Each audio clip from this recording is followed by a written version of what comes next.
Hey, John here. So in this video I'm going to show you this lick. This lick is very much inspired by Vinnie from the Mind's Eye Time Odyssey era. And I've always loved those records and any playing that I can, see on YouTube from him from that era. He's still awesome, but it's something special about that era for me because it was more into the neoclassical stuff, which I really love. So I'm gonna break this lick down for you, and if you want the tabs, you have that available on my Patreon. And also I'm gonna show you how you can practice this in general, so you don't only play it as is, so how you can expand it basically. So first of all, the lick is in A minor, starts here on the 5th, and it's just A natural minor, and we're gonna work ourselves up in ascending and descending 6s, and then we're gonna end with a sweep arpeggio. So if you know the scale, it's fairly easy to follow along, but even still, you have the tabs available, so you can check that out, or just look at my fingers here. So it's the first ascending 6. We move up a position, go down, move up a position, move up a position and go down, move up a position, go up, and then we're up to the root. And here we're gonna go down in this 5-string arpeggio. And this shape is basically like the bar chord with the root on the A string, but the only difference is we add this C note here on the 15th fret of the A string, and we add the top note here. So we got 2 notes on the E string, same as the chord, same as the chord, same as the chord, and then 2 notes on the A string as well. And I pick this down, pull off, up, up, up, up, down. All right, so once more, and I start with a downstroke and just alternate pick from there.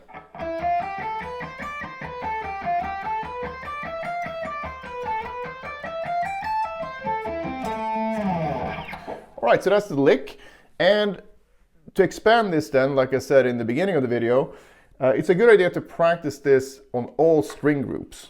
And initially, just to get the mechanics down, you can do that with the 3-note per string fingerings, which are possible, which would be 1, 2, 3, 1, 2, 4, 1, 3, 4, 2, 3, 4. 1, 2, 3, and 2, 3, 4, probably not the most important ones, but 2, 3, 4 is really good for developing and balancing your left hand. And 1, 2, 3, if you totally neglect that, you might run into problems later, so I like to cover all 4. But if you're short on time, I would rather do 1, 2, 4, and 1, 3, 4. And then I would just go like this. Start down here, so the 1st fret, and I'm gonna show this with 1, 2, 4. So moving up in half steps. And really taking care that everything sounds good. So I would probably practice at this tempo.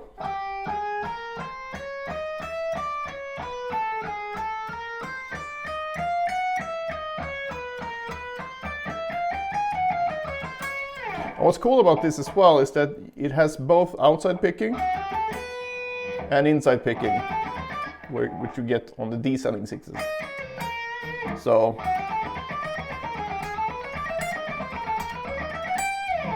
and then you do the same thing with 1, 3, 4. And you want to do that on all string groups, not only the top B and E string. You really want to cover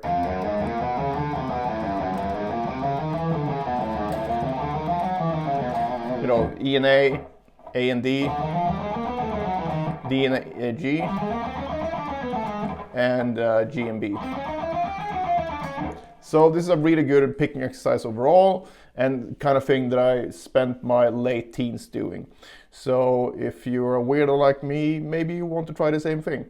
All right, so once you feel like you have the mechanics down, you can try expanding this to just whatever scales you're working on.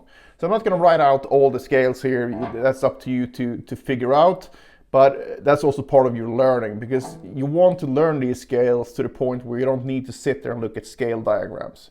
So if you're totally bewildered by this, I would just check out, if you just Google A minor scale guitar neck, and then you can see everything, and just group everything in ascending 6, descending 6, ascending 6, descending 6.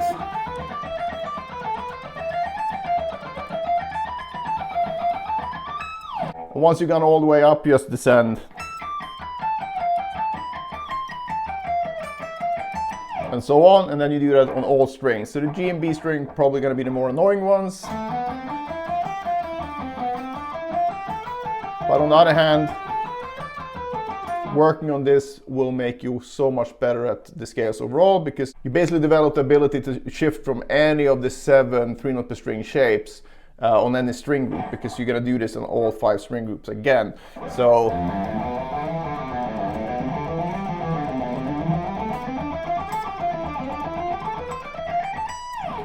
just doing a thing like that, when this wasn't a terrifying tempo or anything, but to be able to do that without even thinking, so you will know the scales so well by breaking them down into string groups, and then not only the big 6-string shapes or 7-string shapes, however many strings you have.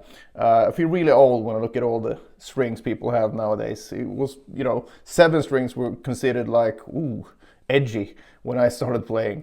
And when you practice this kind of stuff, it's always good to have a goal. So maybe your goal can be to go through all string groups like this, through all 12 keys. So just pick, whatever you feel the easiest to visualize. Maybe you feel like the minor scale is the easiest one, since we're playing, most of us play, hard rock and metal.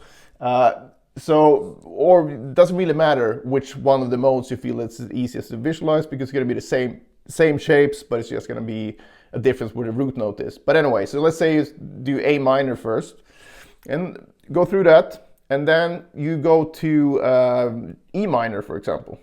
And the only note you need to change then is all the F's to F sharp. So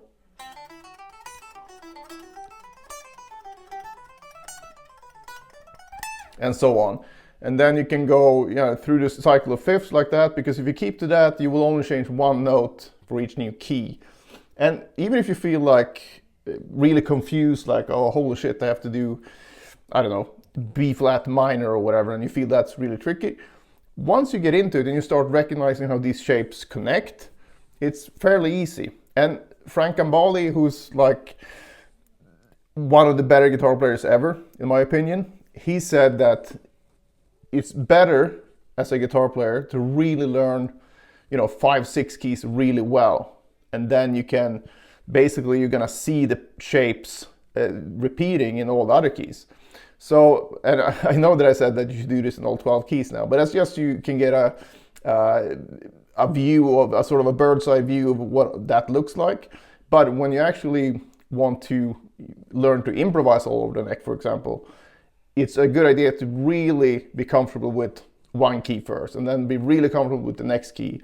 And you do that in a few different keys, and after a while you're gonna find that, like, oh, E flat minor is just the same as D minor or E minor, just a fret off, right? So it's a really effective way to learn the neck, to practice like this, and also to just feel more confident overall in moving around the neck and not being stuck in one position, which I think is valuable for any player regardless of style.